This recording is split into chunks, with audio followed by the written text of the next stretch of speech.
শেষ বেলায় সাময়িক স্বস্তি। তেজপালের আগাম জামিনের আবেদনের শুনানি শনিবার সকাল 10টা পর্যন্ত স্থগিত হয়ে যাওয়ায় আপাতত তাকে গ্রেপ্তার করতে পারবে না দিল্লি পুলিশ।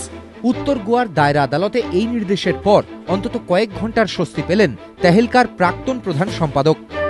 कोर्ट ने हमारी अंतरिम जमानत की याचिका पे फैसला अभी बहस जारी है और कोर्ट ने हमें अंतरिम जमानत दिया है। বৃহস্পতিবারের মতোই শুক্রবার সকাল থেকেও তরুণ তেজপালকে নিয়ে দিনভর টানটান নাটক চলে।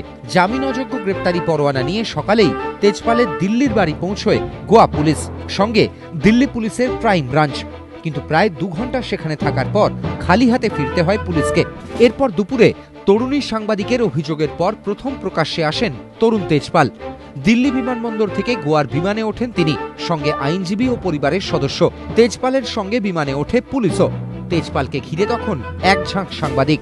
বিমানের সাংবাদিকদের সঙ্গে কথা বলতে গিয়ে তরুণ তেজপাল বলেন, গত 7 দিন তিনি দিল্লি ছিলেন, পুলিশকে তদন্তে সব রকমের সহযোগিতা করবেন।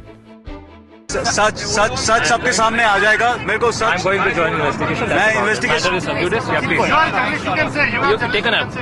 सर आप सर बता सकते हैं आखिर मैं गोवा जा रहा हूँ इन्वेस्टिगेशन ज्वाइन करने।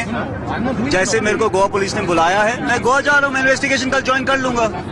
বিকেল 5টা নাগাদ তেজপালের বিমান পানাজি বিমানবন্দরে পৌঁছয়। শুরু হয় আরও এক প্রস্থ নাটক।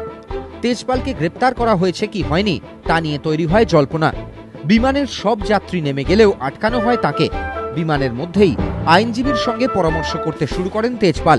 ইতিমধ্যেই উত্তর গোয়ার দায়রা আদালতে শুরু হয় তেজপালের আগাম জামিনের আবেদন নিয়ে শুনানি। তেজপালের আইনজীবী দাবি করেন তিনি সম্পূর্ণ নির্দোষ। হোটেলের সিসিটিভি ফুটেজ থেকেই তা স্পষ্ট হয়ে যাবে। মহিলা কেন 10 দিন পর অভিযোগ করলেন সেই প্রশ্নও তোলেন তেজপালের আইনজীবী। এদিকে তেজপালকে ঘিরে বিমানবন্দরে তখন টানটান উত্তেজনা। এরই মধ্যে আদালত থেকে খবর আসে তেজপালের আগাম জামিনের আবেদনের শুনানি শনিবার সকাল 10টা পর্যন্ত স্থগিত করে দিয়েছেন বিচারক। অর্থাৎ আপাতত গ্রেপ্তার করা যাবে না তেজপালকে। একদিনের জন্য সাময়িক স্বস্তি।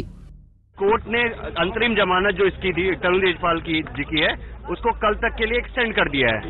कल जब तक कोर्ट का फैसला ना आए तब तक के लिए एक्सटेंड किया गया है। अंतरिम जमानत कंटिन्यू रहेगा तरुण तेजपाल का। এদিকে এরই মধ্যে এদিন নতুন একটি বিবৃতি জারি করেছেন অভিযোগকারী সাংবাদিক। তার দাবি, তরুণ তেজপাল যে আচরণ করেছেন তা আইন অনুযায়ী ধর্ষণেরই শামিল। বর্তমান পরিস্থিতিতে শনিবার সকালে সবার নজর থাকবে আদালতের দিকে। এবিপি আনন্দ।